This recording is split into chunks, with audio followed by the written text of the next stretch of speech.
Some here, yes. You're live. I do have Welcome to Writers on the Air. We are a show dedicated to all writers and poets, and my name is Linda Schell. I'm your host for this week, while Linda Wright is on vacation. We are coming to you this morning live on Facebook. Our show airs Sundays at 3:04 on WKDW Radio 97.5 FM. Our show also streams on kdwradio.com. Thank you, RJ Malloy, our station manager, and Marie Labrosse, who texts for us since we can no longer meet at the radio station due to COVID. For questions or donations, please contact the radio station at 941-564-8738. We are a 501c-3 nonprofit community radio. If you would like to submit your essay or poetry, not more than 3 minutes in length, and generally you can have more than one round, please contact me at lshell2@verizon.net. And you can see my email address going across the screen in case you didn't understand what I was saying. Okay, Alan, welcome. Thank you. Alan's my one and only airline pilot. Lonely Alan today. Oh, Lonely Alan, where's your wife? Well, I don't see anyone else there. She absconded to Cape Coral for the day. Okay. Yeah, it's just you and me. There you go. What a team. Absolutely. And Marie to back us up. Yeah. Okay. What do you have? I brought the telephone book along just in case. Okay. You can always read That'll from work. there. I've got the dictionary. There you are. I'll start with just this little, almost a one-page story. Okay. Called Anna Mary Robertson, 1860 to 1961. She was born in Greenwich, New York on September 7, 1860, and was the third child of 10 born to a farming family. Anna spent a hard-working but happy childhood along with her siblings and shared with them a love of drawing. Their father would buy them large sheets of blank newspaper, and they would spend hours with their pencils and colors creating. Winter was quite productive as Anna attended school only in the summer due to the lack of proper cold weather clothing. At 12 years old, she started to earn a living as a home help in houses close to the family farm. Anna was 27 by the time she married a farm worker, Thomas Moses. They set off for a farm in Virginia where they later had 10 children, but sadly only 5 survived. In her late 40s, Anna, with no formal training, touched on painting again. She was wallpapering her parlor and ran short of paper, so taking some white paper, she painted a scene and hung it over the exposed wall area. I have seen this painting. It hangs in the Bennington Museum in Vermont. As Anna grew older, she spent her time embroidering pictures, but in her mid-70s, as arthritis became a problem for her, she concentrated on her painting once more. While on holiday, an art collector named Louis Caldor saw her paintings in a drugstore window in Hoosick Falls, New York. He was awestruck by Anna's simplistic, primitive style, developed from her childhood memories, and bought them all. The first public display of Anna's work would be in New York's Museum of Modern Art in the Contemporary Unknown Artist Show. She was followed by her Soul Show, which gained her recognition, fame, and praise.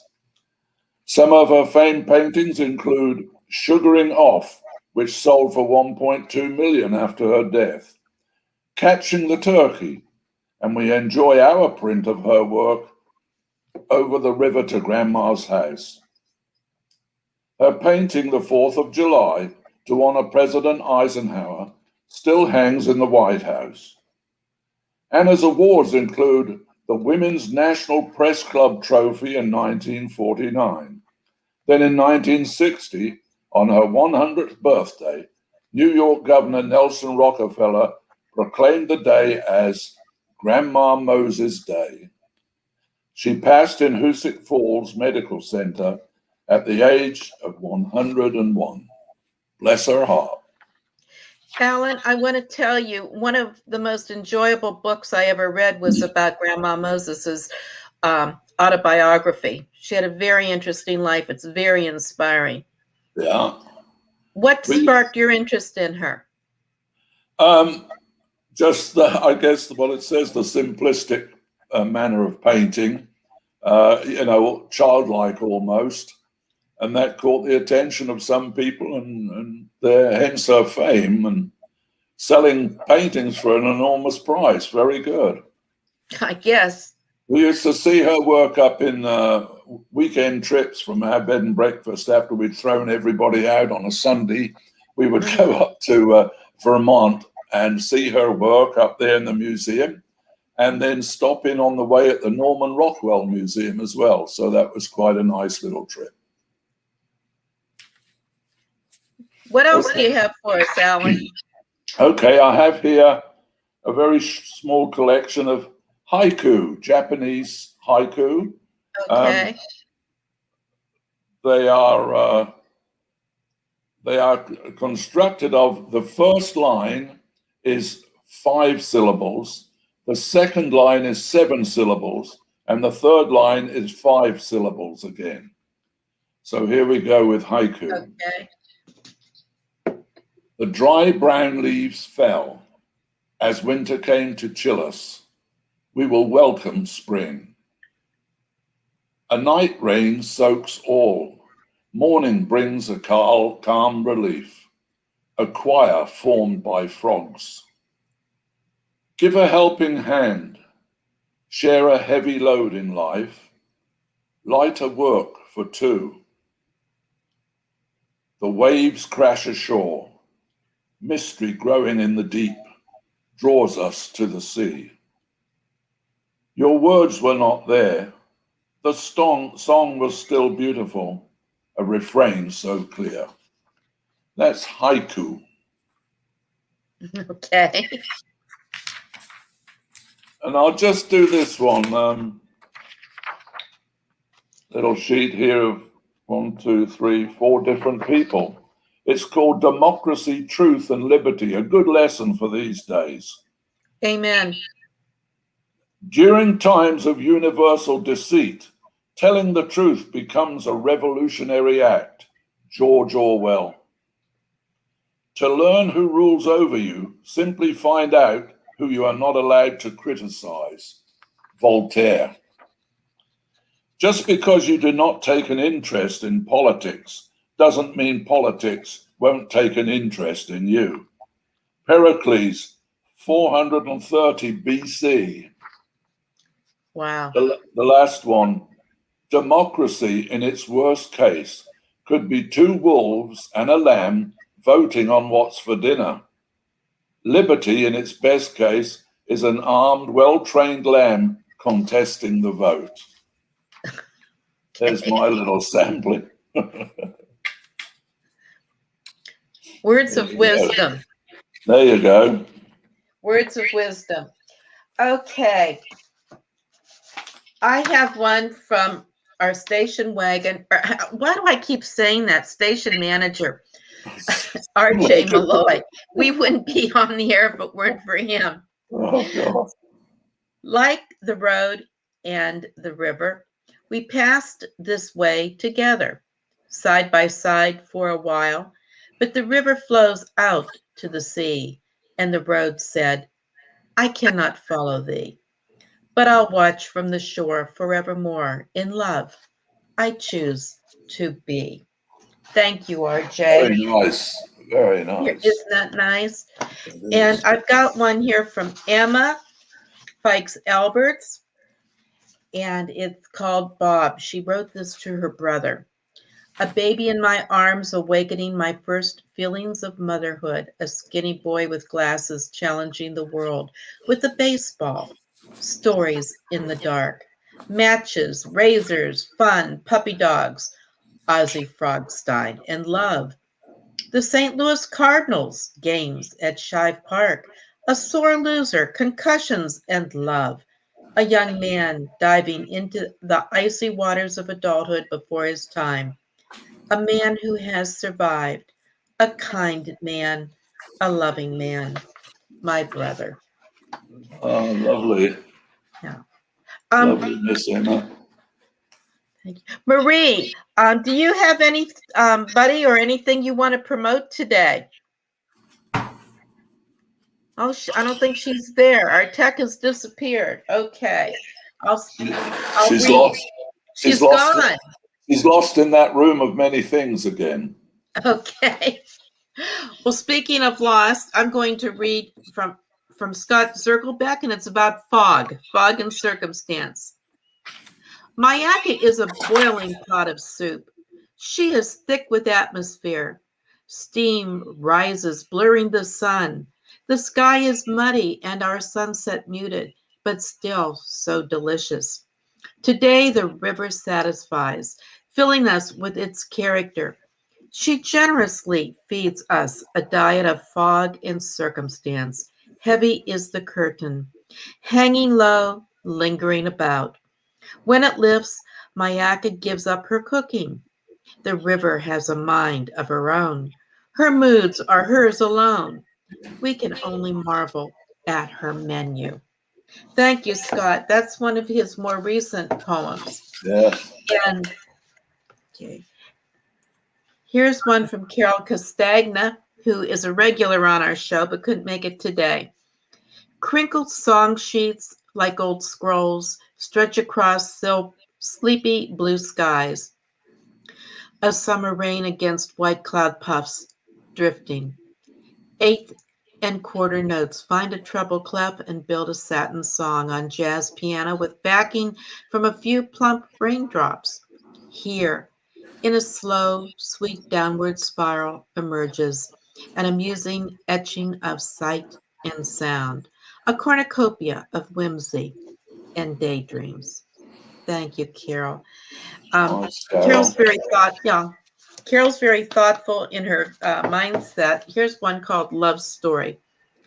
Two happy little kites soaring, dancing, entwined then, free falling, dancing earthward, only to reach again, lazily toward the heavens, like you and me in sheer abandon, entwined, entwined again and again, loving you, loving me. At night in your arms, you squeeze me as though it's the first time. And the music plays on with the autumn and winter of our years together. And we're dancing, free falling, then stargazing, reaching and soaring toward heaven. Thank you, Carol. That was very nice. Yes, I am here. I was running away from you guys trying to find the books that I'm actually published in, which I wasn't able to find, but I am able to bring it up on the screen. It's called Embracing Your Big Fat Ass, an Owner's Manual. So I was able to do a couple of stories for a friend of mine that was the producer of the Rosie O'Donnell show, and she was on the number top 10 list in New York, for the publishing of that. Wow. And she had asked me, because she's a friend of mine, and asked me if I would write a couple of short stories for her. So I did that, but I can't find the book because we have been through a remodel, and I can't get to the bookcase that I would have had it in. That's where I was gone, people, where I was running. Although I do have a couple of books that I grabbed of friends that have things published. And if you want during the show, I can read a couple of stories from their books. Sure. I'll read one while you're getting organized. Okay. And we'll come back to you. Okay. Very good. Okay.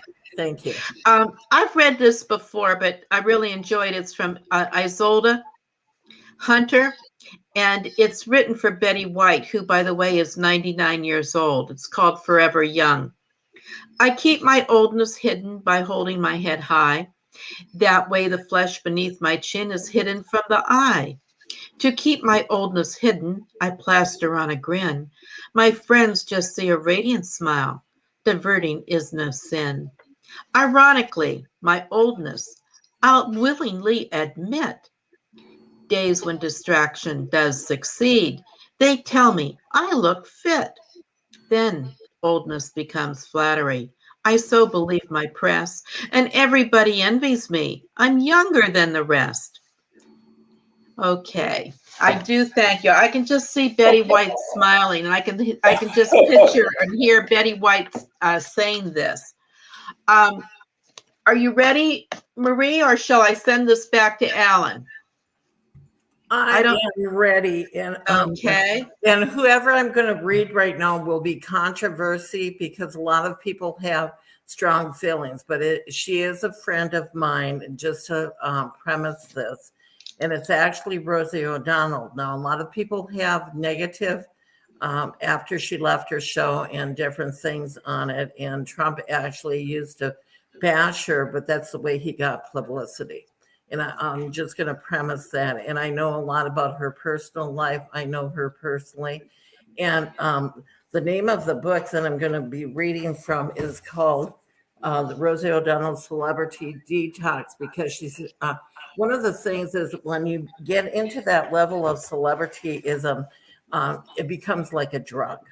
And a lot of times people don't know how to handle it. And she left her show, and I'm trying to think of what year it was, but I'll start this out. Several years ago, I left my show.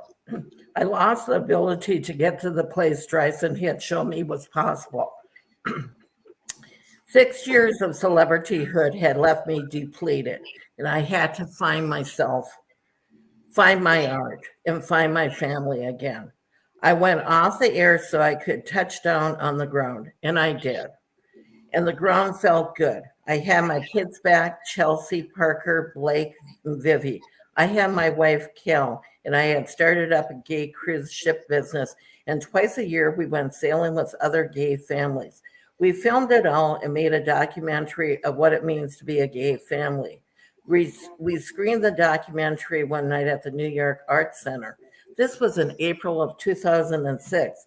1 month prior to this, March 17th, had been the 33rd anniversary of my mother's death. There were rumors sometimes around then that Streisand was thinking at age 64 of going back on tour. It was April in New York City. The trees were putting on green sleeves. Boats were back on the Hudson, and my movie was finally done. And so Barbara Walters came to this first screening. She wasn't a stranger to me. Not only had I spent much of my childhood watching her on TV, and more significant still, watching my mother watch her on TV. I'd also known her as an adult. In my own right, I'd had dinner with Barbara Walters, and she'd even been to our home to interview Kelly once. We were friends in the celebrity kind of way, and respect each other. You have dinner every few months. You don't chat on the phone, but there is an undeniable association, a shared intimacy that paradoxically lacks all intimacy. You are members of an exclusive club where everyone speaks a language very few others have been able to attain, fame. And one of the things, I'll tell you a little bit background here. Her and Kelly got a divorce. After that, I had gone on a few of the cruises, and to let people know I'm not gay, but I have a gay nephew. I have a gay cousin that was the first openly gay senator in the state of Denver. And then I have a trans grandchild.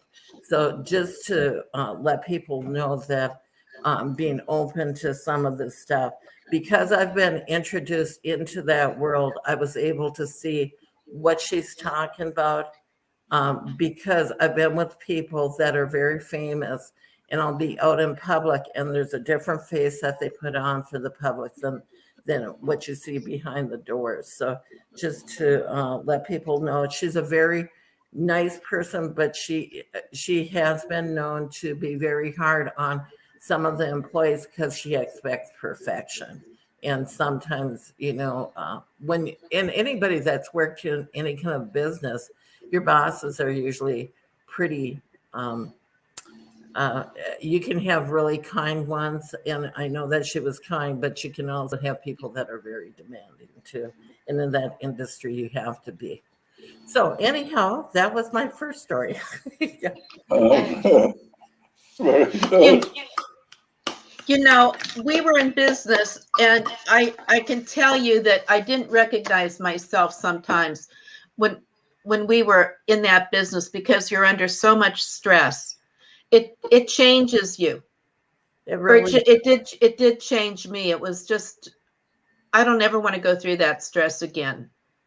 Now, Ellen, you were a pilot, and you were in charge of the plane while you were there. You were pretty much the boss of the crew, weren't you, while you were on board? Very much the boss, yes. Yeah. So, and we owned our own business also, and I was always in management. In fact, the stories that I write in the other book is about my management career of losing my running after a shoplifter, and I had lost a bunch of weight, and I lost my underwear. It was actually like a pantaloon slip. It wasn't my panties or anything, but it's a funny story. Anyhow, when we're talking about that, and when we're talking about being management, you do have an expectation, especially when you own your own business, Linda. Because you expect people to be an ownership to it, and they're not. You have to actually step back a little bit, and they're employees, and they don't have that buy-in that you have. Correct? Oh, yeah. Absolutely. That was never my issue. It was just being responsible for everything. Yeah. Actually, I think that's why my husband has real issues now, because he was in charge of everything and with our business. Anyhow, let's get back to the real reason for being here. What does Alan have, right? Yeah. He's ready. Okay, here we go. This one is called, San Francisco way, it's called Muir Woods. Leave the car and slowly wander in. Follow the mulch trail above Redwood Creek, soft underfoot. After a time, you may need a rest, soak in the beauty. You can sit on the fallen dead tree, free of bark. Choose a gap where the toadstool line breaks. The log may be damp, but no matter. The serenity of the place will repay you. Inhale the coniferous scent with a trace of fern. It lends a tranquil, heady potion, nature's perfume. The Sequoia Cathedral can stretch your dreams. Passing clouds on a blue ceiling will carry them on. Feel the quiet wrap around you, comforting but interrupted by a distant woodpecker, hammering as a rent collector on a pine door. Static owls stand sentry, observing trespassers. As dusk approaches, you will leave the sanctuary, return to the highways and bustle of daily life, but blessed with memories of this treasured place. Very nice. Thank you. Do you have another one for us? Sure, you told me to get stacked up. Okay. This is brief. It's called It's a Long Way. It had been a tiring day on our way to Florida from the Northeast. We drew into the parking lot of the Orangeburg Days Inn, got our bags and other overnight things together, walked into the hotel foyer and struggled up to the desk. Two young, pretty girls stood ready to welcome us. One's gilded name tag read, Charlotte, night manager. The other, a bright, happy face, Amber, trainee. Quite sleepy, I announced, "Hodgson with a reservation." Responding to my limey accent and surprising me on just those few words, Amber came back with, "Y'all from England?" "Yes, we are," I answered, impressed with her quickness. Amber, curious, confident. "How long a drive is that?" "It's a long way." Okay. A real happening. A real happening. Okay. Yeah. You want another quickie? Yeah. Why not? This is iPhone and a dinosaur. I bought my wife an iPhone for her birthday. She was delighted. My clever granddaughter set it up for her. My wife took it to work to meet the approval of all the other girls. We have a few rules. Off at night, when out to dinner, off again. Don't start texting while we're talking. A call when we're in the middle of a TV movie, tell them you'll call them back later. She had left for work in a hurry, left her phone on the countertop. Arriving home, she prompted me to say how useful it was. "Yes," I replied, "that small wobbly table, it just fits under the short leg." Okay. Okay. Okay, I'm going to grab it back and read something from Linda Wright, who is on vacation at her sister's house. It's a beautiful farm, and Linda's getting lots of vacation. This is for my sister Diane, a whisper of fate. Fate stepped in, extending her hand where hope seemed lost, amid anxieties grand. It was foretold through eyes couldn't see, a path was planned by destiny's seed. A summer's woe, many roads ahead yielded, blocked, an unknown wedge. The long road to home is sealed by fate. Lichen autumn leaves, fallen whispers, faint. To smile, the smile of a gladdened heart, loving shadows embraced, giving guidance. In part, a brave new road continues on, with brilliant fields of green to build new dreams upon. Thank you so much, Oh, Linda. very nice. Yes, it was. She's a good Linda. Okay. Well, we're going to talk about woodpeckers again, Alan. This is All right. from Toby Pasco. Woody, what are you pecking at? I have seen the peckers before, drilling holes in the dead pine branches, but today this one is working the ground only, not moving even. When I open and close the car door, beaking the ground like the ivy, eating grubs, ants, earthworms. This yard must be fertile ground. Today the redhead, grazing, like the ibis do, is joined by a purple heron, brown neck, black body, glistening green side feathers. Then I see another woodpecker up in the branches where they normally are. The more I watch birds, the more mysterious they become. The visiting mockingbirds agree. Okay. Thank you very much, Dobie. We can tell you like nature. Very nice, And Toby. yes. Okay, Alan, I'm going to throw it back at you. What you All got? right. I haven't experienced this myself, but this is for those sad, unhappy people that have. It's called Heart. Take the cottage down the lane where a nest of love has turned to pain. Take the joys of early days followed by folly of wanton ways. Take the pictures from the wall, the happy faces, bless them all. Take each little family thing, dance to the saddest song I sing. Take the children, but guard their grief. Wear the mask, matrimonial thief. Take the stage and play your part.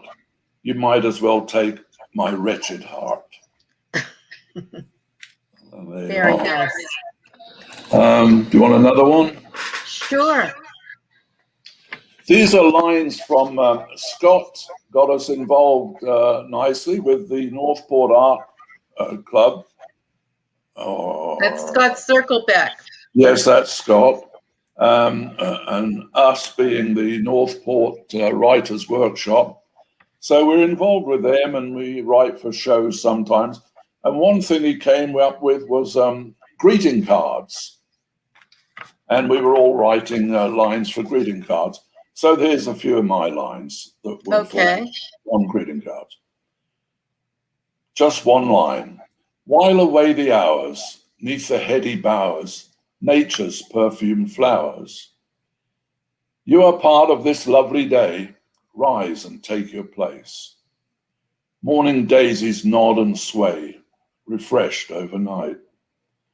Love is a new day, rising, blooming, settling in time, gently fading. You shine as the dewdrop on the newborn rose. Your bed, the Milky Way, I see you twinkling there.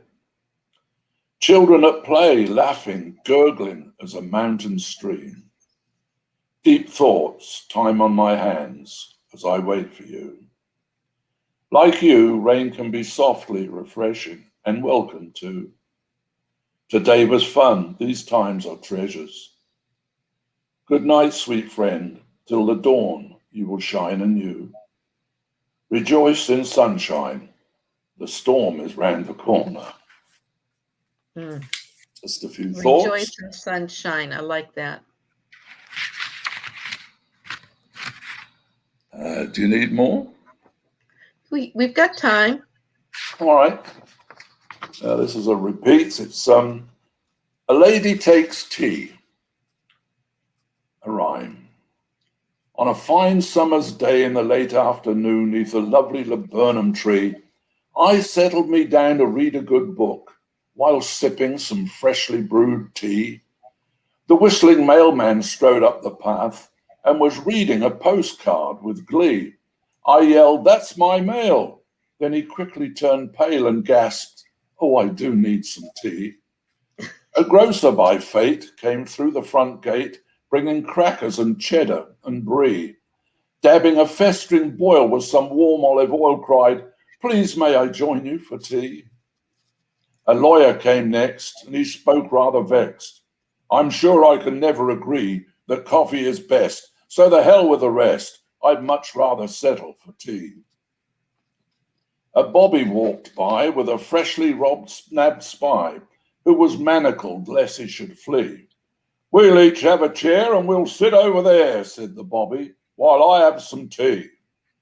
A stuttering vicar came to say, as he timidly walked up to me, "Let's pass around this collection plate, then perhaps I can purchase some tea." They all sipped and they sipped as they chatted and quipped, till their bladders were filled with my tea. Some let out a roar as they dashed to my door, as I smugly sat swinging the key. The copper then said, with his face a bright red, "It's urgent, we all have to pee." "Then go to your home and leave me alone with my book and my last cup of tea." They all fled down the lane, and it's peaceful again at the table set under the tree. And I thought with a smile, I'll relax for a while, enjoying a nice cup of tea. You were so mean to those poor guys. There you are. Okay, I'm going to pick it up here because we've got a few more submissions. This one is from Sheila Calhoun, and it's called "Will It Ever Come Again?" Darling, will it ever come again? That glorious special feeling when I looked into your eyes, you made me feel alive, as only you could do. As your eyes looked into mine, I knew in that short time I'd never feel this way again. No one else made my heart dance, as only you could do. The magical nights we walked around, just glad that we had found a love we knew would last, and sweet promises you made anew, as only you could do. And when our son was born on a January morn, such joy was ours. How proud you were that day, as you vowed to protect us always, as only you could do. Then fate came and played a part, and deep sadness broke my heart. I had to watch you leave one day to fight a war so far away. as only you could do. My son and I are not alone. I have sweet memories to call my own. In dreams, I look into your eyes, that glorious feeling comes alive. In my dreams, you're still alive. In my dreams, you'll never die. And Sheila has a note to this poem. She says, my husband was about a year and a half old when his father was killed at Dunkirk in the Second World War. So it was her husband who grew up without a father. So that's very nice to her father, who she never met. And this one is from Mike Novell. It's called Darkness Came. Darkness came. One day I had it all. Then my world came tumbling down. Daddy died. Mama cried. Darkness came from all around. This man was a hero to me. Used to bounce me on his knee. He loved Mama like there was no tomorrow. Left us in tears with a painful sorrow. He worked hard all his life to take care of his family and his wife. He wanted Mama to have everything, not just the flowers that he would bring. One day, I had it all. Then my world came tumbling down. Daddy died and Mama cried. Darkness came from all around. Thank you, Mike. Very nice, Mike. Okay, I'm going to read something I wrote last spring, but I just decided I wanted to pull it out again. It's called What an Insurance Agent Told Larry. All the people I insured to ride motorcycles are now dead. That's what Larry told me his insurance agent had said before writing his policy. A few years later, Larry was dead. He was lucky in a way. He died of cancer, thus becoming the insurance agent's exceptional motorcycle client. As for me, I rode one once when I was 15 and it was a scooter. As a farm girl, I thought it was the greatest experience. Harking back to the early 60s, I still remember how I loved that ride. My father was not enthused. Last weekend, my niece and her husband, the parents of two young daughters, my niece in her late 30s, and her son in his early, and her husband in his early 40s, were hit when returning home on a cycle by an SUV. While we awaited news for their prospects, it didn't take long for me to calculate the debt in my life and think about Larry's insurance agent's protection. For example, at 10, I lost my 4-H counselor. She was thrown without a helmet. 20-something-year-old daughter of my husband's co-worker was thrown against a tree without a helmet and died. I remember a minister I knew with small children who lost his life. My husband's lived and was dragged by a motorcycle. The only reason he lived was because at the last minute, he thought he should wear a helmet. Yesterday, I learned that my niece's husband lost both his legs, and it is not known if he'll survive. My niece lost her foot, and she still has problems with bleeding. They wore helmets. Some adventurous aficionados of cycling might say the moral of the story is always wear your helmet.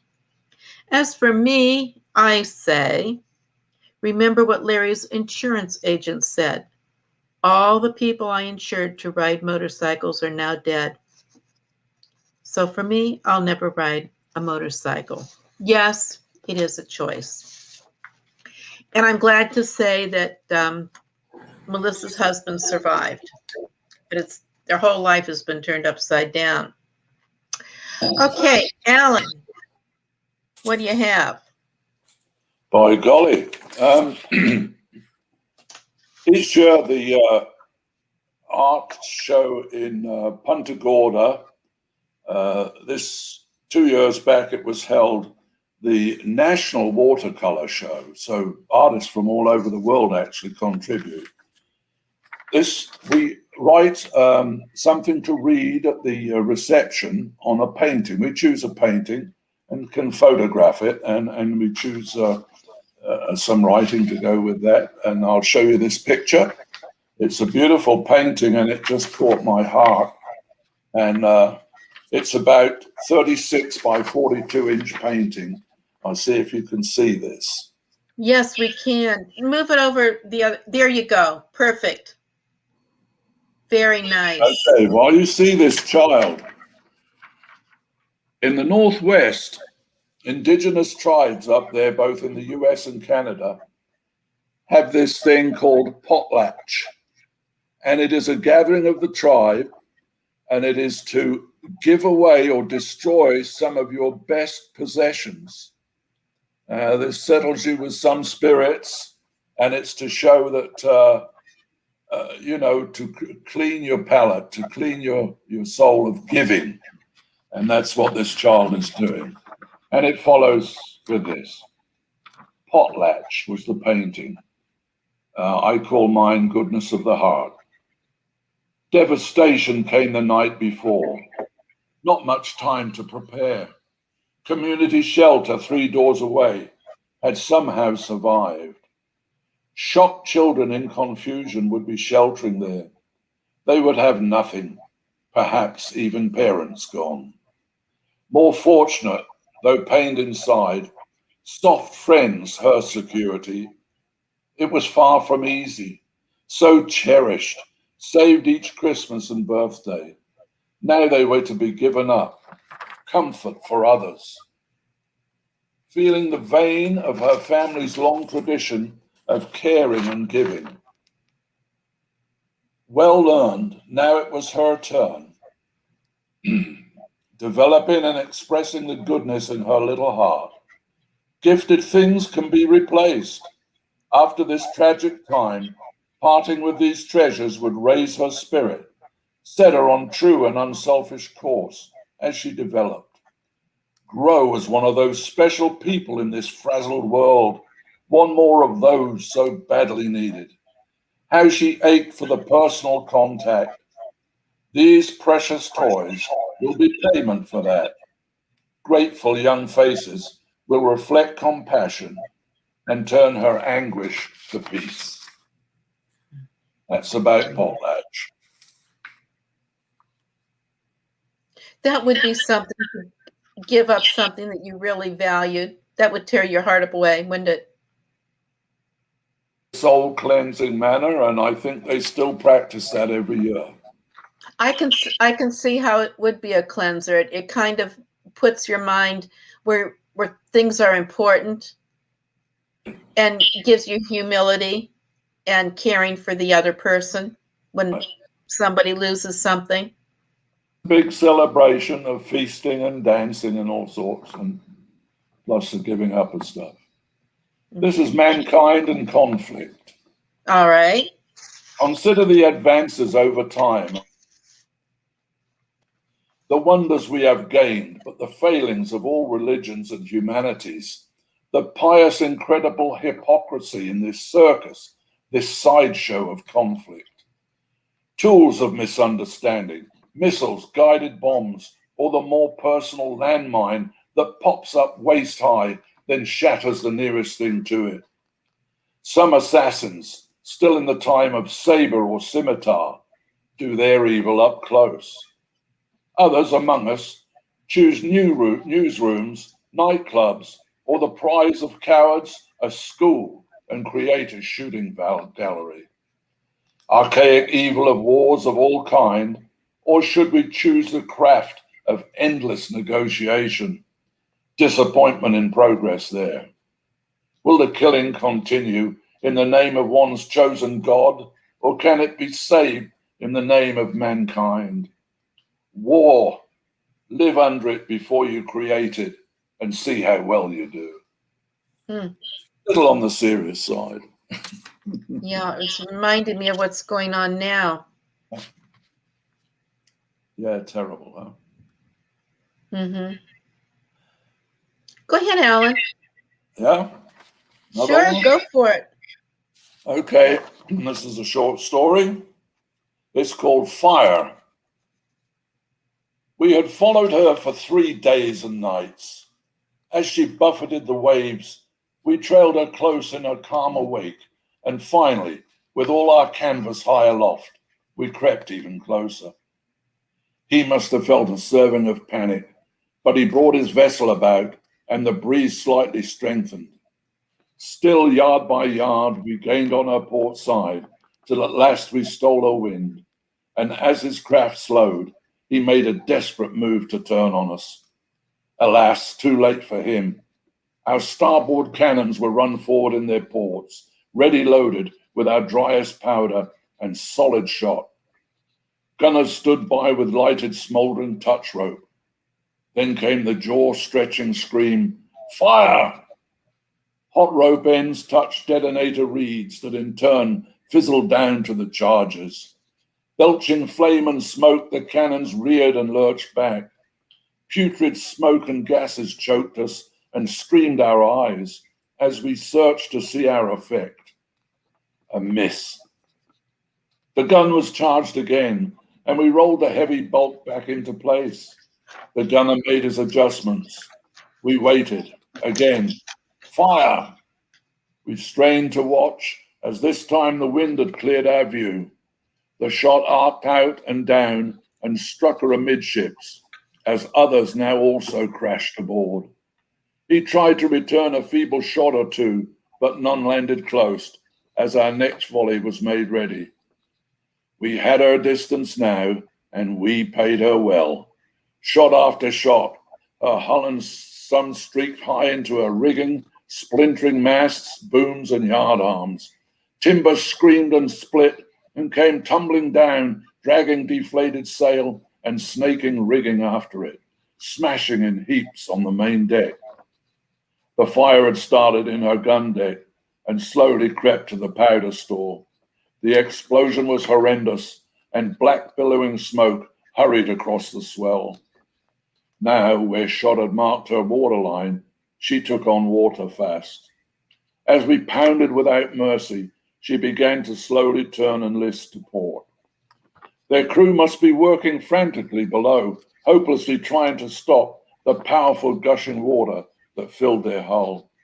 The fire aboard her grew as our bow now dipped lower and lower to meet the surface. The sea swirled and gushed aboard, and slowly, groaning and complaining, rigging stretching, twanging and snapping, she accelerated as she began the long dive to the locker. In a final instant, her Spanish flag and all disappeared below, leaving flotsam bobbing to mark her exit. All was quiet as our captain stood and saluted her. Then jeers and shouts broke forth as he yelled, "Another one for the Queen!"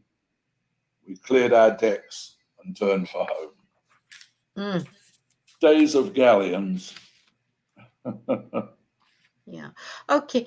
Thank you so much, Alan. Put us in a great frame of mind there. Anyhow, I've got one from Steve that I want to slip in here. Steve Lind. Yep. It's called Walking the Parapet. The storm is all around, and if the walls come crumbling down, life will never again be the same. And the lightning and the thunder will revolutionize asunder, but the storm has not breached us yet. And here I am in my lonely castle. I'm just walking the parapet. The night is dark and the stars are impossibly far away. The legends of ancestors have fallen asleep, still searching for a brand new day. Awakening into a dream metamorphosis where the parameters have not yet been set. Here I am in my battered armor. I'm just walking the parapet. With the smoldering ghosts and their fiery roast, only a nightmare away, the banshees cacophoniously pierce the darkness with a vestigious spectral display. Shrouding the clouds so furrowously browed, my resolve is somehow set, and here I am at the edge of all reason. I'm just walking the parapet.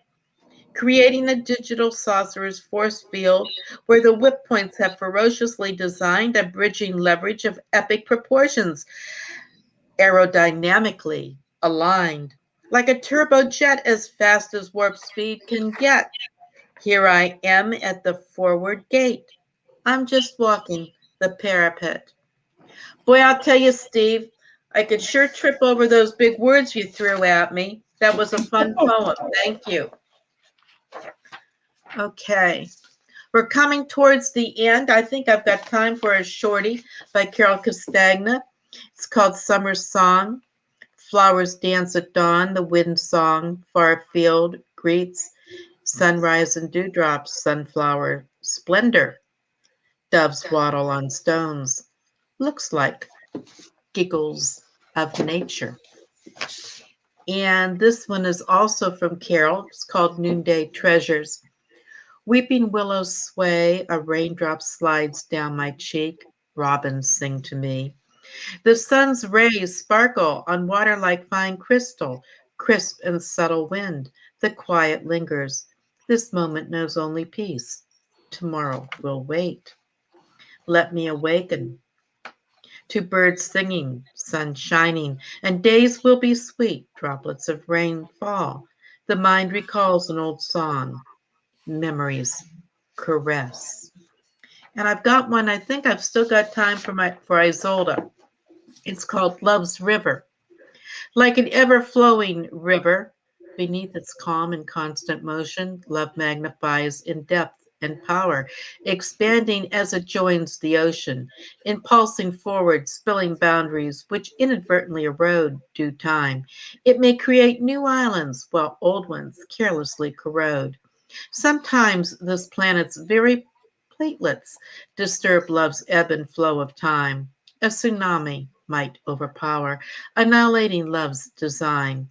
Or, after scorching days of sunshine, when few of dry, cracked earth appears, the river shrinks to a mere trickle, and love evaporates in tears.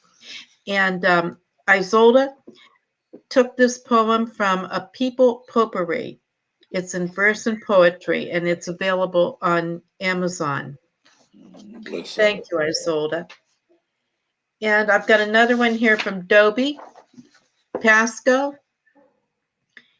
At only 8 years old, before morning light began, she walked her water buffalo to work the rice paddies of Thailand. Hard labor, the danger of snakes, and what other hardships we will never know, all because her mother died early, and she had no one to really care for her, to love her dearly.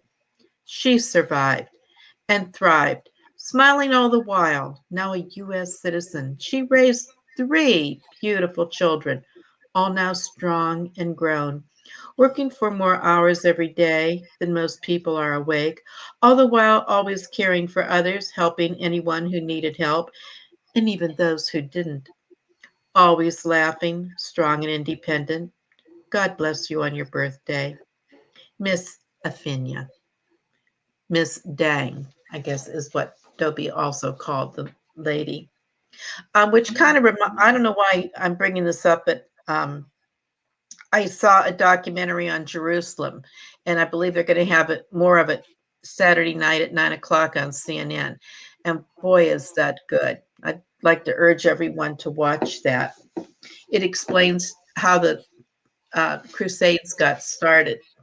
So we're going to wrap up, and I would like to thank you for listening to our show today at WKDW 97.5 FM. We are always looking for sponsors for our shows as well as volunteers, as we are a not-for-profit operation. We have 501c3 status. If you would like to sponsor a show or volunteer, please call 941-564-8739 and ask for Jill. That's 941-564-8739. And Writers on the Air is looking for volunteer technicians, because we hope to go back at the end of September to Common Grounds Meeting Hall, which means we won't be meeting virtually. We're looking forward to meeting on Sundays. That's when we need the tech, and we're looking for 3 so you can share. I hope you enjoy the show today. Alan, you really helped me a lot. I appreciate it, and thank you.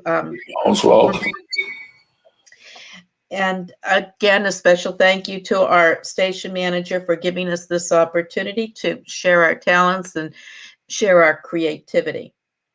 Thanks again, folks, for listening and giving us the privilege of entering your living rooms today. Have a good one. Goodbye, Alan.